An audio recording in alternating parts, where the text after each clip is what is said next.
Waalaikumsalam warahmatullahi wabarakatuh.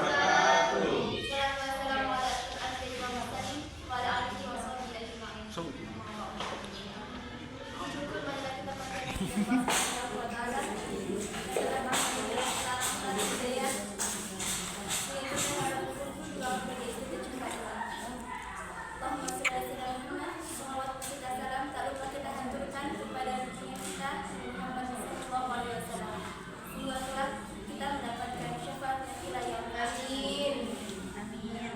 Kenapa kita dari mati?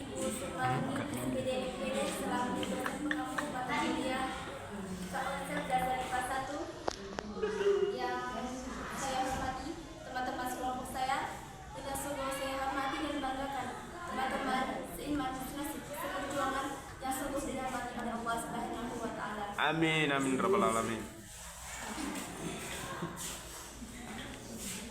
Saya Nur Afifah Awaliyah, perkenalkan kami dari kelompok 10. Kami akan mempresentasikan makalah konsentrasi IPA 1 berjudul menjelaskan keterkaitan IPA dalam iptek dan lingkungan serta pemanfaatan dan dampak dalam kehidupan sehari-hari. Perkenalkan kami dari kelompok 10. Saya Nur Afifah Awaliyah, sebelah saya Rizka Sedang Madani, sebelahnya yang bisa kami lakukan, dan di sebelahnya lagi Hidayah sebagai anggota. Sebelum mengakhiri pemaparan materinya, saya harapkan memfokuskan pandangannya kepada teman-teman.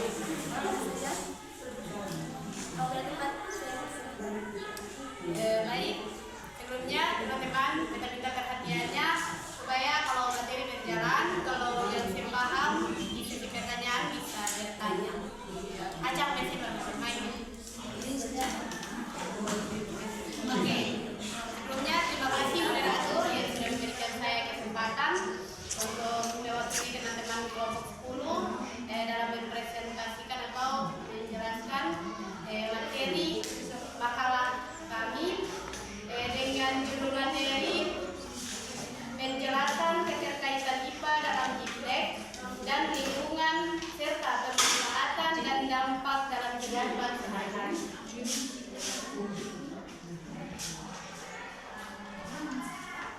Yang pertama, keterkaitan IPA dan iptek dalam lingkungan. IPA memiliki keterkaitan yang sangat erat dengan iptek dan lingkungan. IPA menyediakan dasar teori dan prinsip yang digunakan dalam pengembangan teknologi dan pemanfaatan sumber daya alam. Iptek juga berdampak pada lingkungan, baik positif maupun negatif. Oleh karena itu, IPA sangat penting dalam mengembangkan teknologi yang ramah lingkungan dan berkelanjutan. Poin 1, keterkaitan IPA dengan iptek. Yang pertama adalah pengembangan teknologi. Jadi IPA digunakan sebagai dasar pengembangan teknologi seperti komputer, smartphone, dan robotik.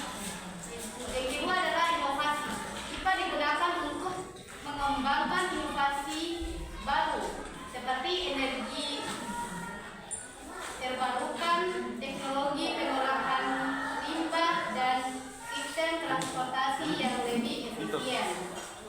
Yang ketiga yaitu pengembangan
Poin yang ketiga yaitu contoh keterkaitan IPA dengan iptek dan lingkungan.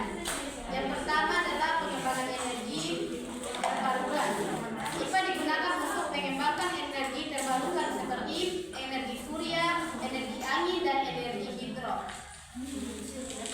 Yang kedua, perkembangan teknologi pengolahan limbah. IPA digunakan untuk mengembangkan teknologi pengolahan limbah seperti pengolahan air limbah, pengolahan udara limbah, dan pengolahan tanah limbah. Yang ketiga, pengembangan sistem transportasi yang lebih efisien. IPA digunakan untuk mengembangkan sistem transportasi yang lebih efisien seperti kendaraan listrik, kendaraan hidrogen, dan sistem transportasi yang lebih efisien. Jadi dengan demikian IPA memiliki keterkaitan yang sangat erat dengan iptek dan lingkungan. IPA digunakan sebagai dasar pengembangan teknologi inovasi dan pengelolaan sumber daya alam. Yang berikutnya adalah poin B, pemanfaatan iptek dan IPA dan iptek dalam IPA dan lingkungan. Pemanfaatan ilmu pengetahuan alam dan iptek dalam lingkungan adalah penggunaan konsep prinsip dan metode IPA untuk memecahkan masalah, meningkatkan kualitas hidup, dan mengembangkan teknologi. Jadi berikut adalah contoh pemanfaatan IPA dalam iptek dan lingkungan. Contoh yang pertama adalah pemanfaatan IPA dalam iptek, pengembangan teknologi. IPA digunakan sebagai dasar untuk mengembangkan teknologi seperti komputer, smartphone, dan robotik. Itu adalah salah satu contoh pemanfaatan IPA dalam iptek. Kalau contoh dari pemanfaatan IPA dalam lingkungan yaitu mengelola sumber daya alam, di mana IPA digunakan untuk mengelola sumber daya alam seperti air, tanah, dan energi. Yang ketiga adalah contoh pemanfaatan IPA dalam iptek dan lingkungan. Salah satu contohnya yaitu pengembangan energi terbarukan, yaitu IPA digunakan untuk mengembangkan energi terbarukan seperti energi surya, energi angin, dan energi limbah. Yang berikutnya adalah poin C, yaitu dampak IPA dalam iptek dan lingkungan kehidupan sehari-hari. Yang pertama adalah dampak positif, di mana meningkatkan kualitas hidup. IPA dalam iptek dan lingkungan telah meningkatkan kualitas hidup manusia dengan menyediakan teknologi yang lebih efisien dan efektif. Itu adalah dampak positif salah satunya. Yang kedua, dampak negatif, yaitu pencemaran lingkungan. IPA dalam iptek dan lingkungan telah menyebabkan pencemaran lingkungan dengan menyediakan teknologi yang tidak ramah di lingkungan. Itu adalah contoh dari dampak negatif.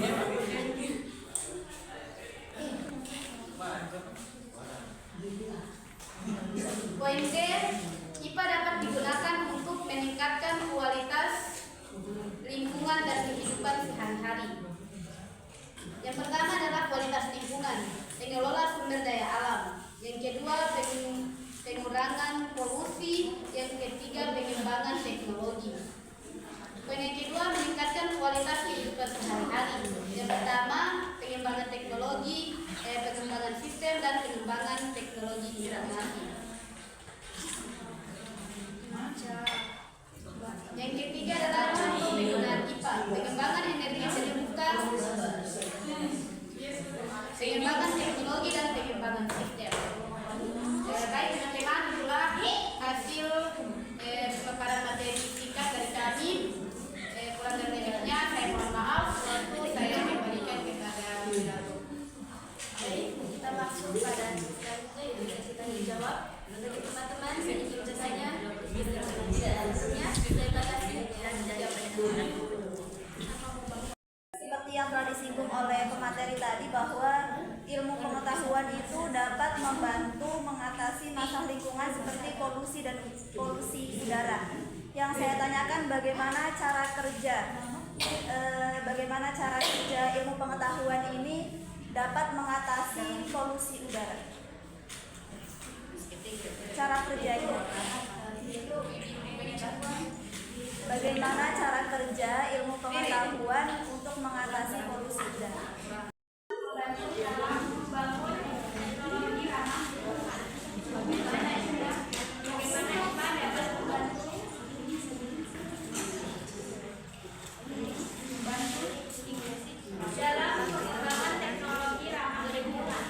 Beberapa tujuan pengelolaan limbah. Sebutkan, menjelaskan. Beberapa tujuan pengelolaan limbah.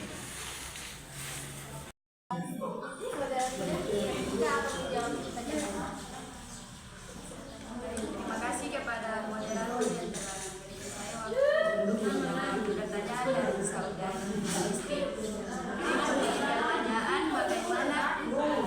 memiliki pertanyaan bagaimana cara kerja ilmu pengetahuan dapat mengatasi polusi udara.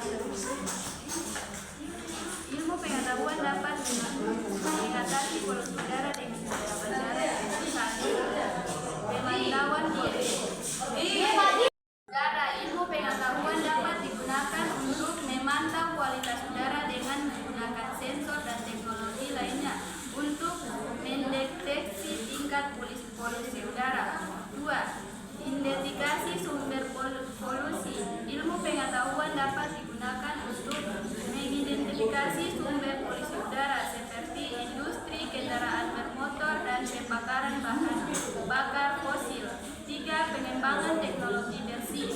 Ilmu pengetahuan dapat digunakan untuk mengembangkan teknologi bersih seperti teknologi energi terbarukan yang dapat mengurangi emisi polusi udara.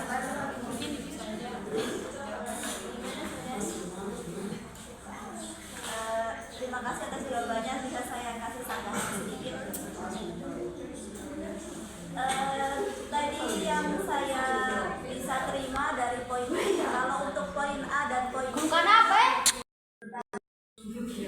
untuk tadi yang poin yang pertama dan yang ketiga itu kan menjelaskan mengenai industri apa teknologi. Yang saya tanyakan tadi adalah ilmu pengetahuan. Kemudian tadi begini, poin pertama dengan poin ketiga itu sudah misi dari teknologinya. Jadi teknologi yang mengatur kayak tadi apa dengan bantuan teknologi pengembangan apa tadi yang ketiga itu ada teknologi semua tuh.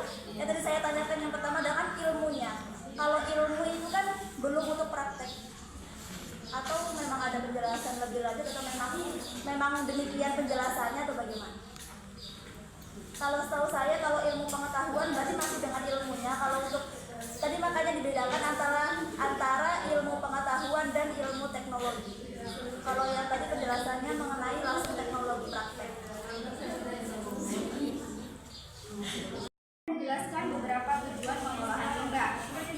Yang pertama, mengurangi volume limbah. Tujuan utama pengolahan limbah adalah mengurangi volume limbah yang dihasilkan sehingga dapat mengurangi beban lingkungan dan biaya pengolahan limbah.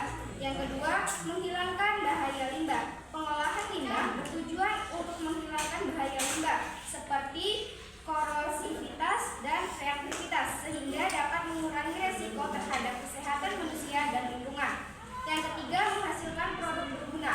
Pengolahan limbah dapat menghasilkan produk yang berguna seperti energi, bahan baku, dan pupuk sehingga dapat meningkatkan efisiensi dan mengurangi biaya. Yang keempat, mengurangi dampak lingkungan. Pengolahan limbah bertujuan untuk mengurangi dampak lingkungan seperti polusi udara, air, dan tanah sehingga dapat menjaga kualitas lingkungan dan kesehatan manusia. Yang kelima, meningkatkan kesadaran masyarakat. Pengolahan limbah dapat meningkatkan kesadaran masyarakat tentang pentingnya pengolahan limbah yang baik dan benar sehingga dapat mengubah perilaku masyarakat dan mengelola limbah.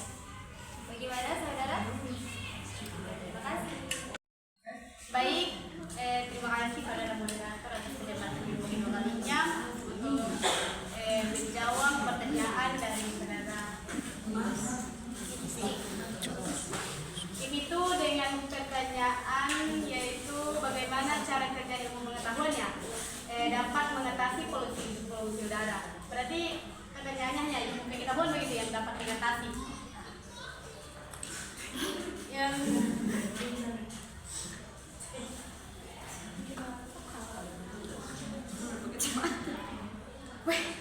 hari ini terlibat. Jadi pendidikan dan kesadaran masyarakat, di mana ilmu pengetahuan dapat digunakan untuk meningkatkan kesadaran masyarakat tentang bahaya polusi udara dan cara-cara untuk menguranginya. Jadi yaitu dengan cara pertama adalah mungkin ada sosialisasi di masyarakat terkait dengan bagaimana cara untuk mengatasi polusi udara gitu. Maksudnya menumbuhkan kesadaran kepada masyarakat agar supaya bagaimana caranya mengatasi polusi udara dengan cara sosialisasi itu. Kayak ada sosialisasi yang bisa menjelaskan terkait dengan mengatasi polusi udara. Kan pertanyaannya pengetahuan mungkin itu saja moderator.